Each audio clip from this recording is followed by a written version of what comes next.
China is on the move, and not everyone is so sure about it. The Chinese string of pearls is a geopolitical concept first proposed by American geopolitical researchers in 2004. The term refers to a network of current and potential Chinese military and commercial infrastructure and relationships, extending from the Chinese mainland to Port Sudan on the Red Sea and in the Horn of Africa. Mainly, the concept is centered on the Indian Ocean, but also includes the South China and Red Seas. Within the concept, the so-called pearls are military or commercial infrastructure projects or hubs, while the string is the sea lines of communication between them, or in more simple terms, the sea routes between each project or hub. The sea routes on which the pearls are being built or constructed run through many of the world's most important geostrategic points, including the Strait of Malacca, the Strait of Hormuz, and the Bab el-Mandeb Strait, all of which grow in geostrategic importance as China rises. The first pearl on the long string stretching from China to the Red Sea and Persian Gulf is generally considered to be the Yulin naval base on the Chinese island of Hainan. This important piece of military infrastructure is thought to have an underwater submarine base, and is also considered to be of critical importance for the next pearl, namely China's presence in the South China Sea. The next pearl on the string is the Chinese presence on a small set of islands in the South China Sea, many of which, such as Woody Island, that plays host to a Chinese airstrip, have been militarized, tightening the state's grip on the area. As the string extends from the South China Sea through the Strait of Malacca, it enters the centerpiece of the concept, the Indian Ocean.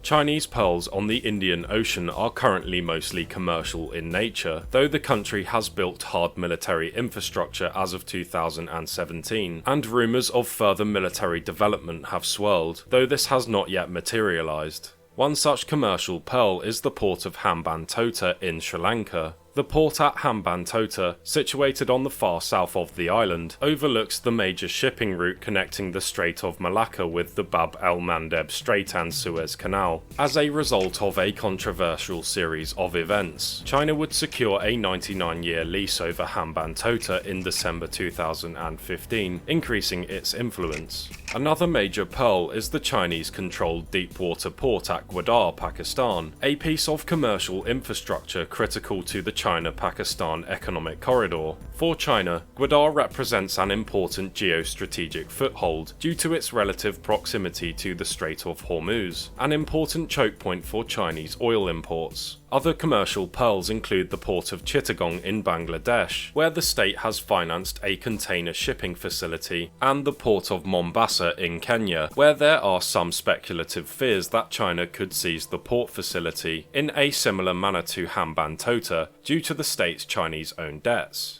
Another notable unbuilt pearl will potentially be the Bhagamoyo Port in Tanzania, which, if a final agreement is reached, will be built by China's state-owned China Merchants Port, with the backing of an Omani sovereign wealth fund. The final major pearl on the string is the Chinese military base in Djibouti City, Djibouti. This base represents the first major Chinese foray into an overseas military presence, and was built in 2017. So far, the state has used this base for anti-piracy operations, but is also said to have used it for intelligence collection, non-combat evacuation operations, peacekeeping operations support, and counter-terrorism. So what's driving the construction of this so-called string of pearls? China argues that its expanding presence in the Indian Ocean is commercial and, most importantly, peaceful in nature, with many of the pearls being part of the road component of the state's Belt and Road International Infrastructure Development Strategy. This view is supported by many experts, who, going by much of the available evidence, say that nearly all of the pearls would be indefensible in wartime. India, however, views the situation differently. Instead, India views the Chinese effort to develop commercial, and so far a small amount of military infrastructure, combined with the China-Pakistan economic corridor, as an attempt to encircle it, and this view is not without merit. As China continues to increase ties with Indian Ocean states, particularly in the realm of economic development, it also increases its influence in what India considers to be its own backyard. On top of this, China has also been accused of using debt trap diplomacy, allegedly baiting in lesser developed states with unsustainable loans they cannot feasibly repay, in order to increase its geostrategic leverage over them. However, this is still a topic of contention, with experts and analysts debating the extent to which debt trap diplomacy actually occurs. Fundamentally, the more ties grow between states surrounding India grow with China, the more leverage the latter has against the former. Regardless of commercial developments, of more worry for India is the potential development of military infrastructure. Were China to establish a string of military bases across the Indian Ocean in India's vicinity, the consequences for Indian geostrategy would be enormous. From military infrastructure based in and around the Indian Ocean, China could contain India, neutralizing its ability to project geopolitical power, and, hypothetically, in a worst-case scenario for the state, utilize it for offensive purposes in the event of a severe escalation. In any case, the exact nature and purpose of the so-called string of pearls are yet to be determined. However, one thing is for certain, it will grow in importance as we move forward into the 21st century.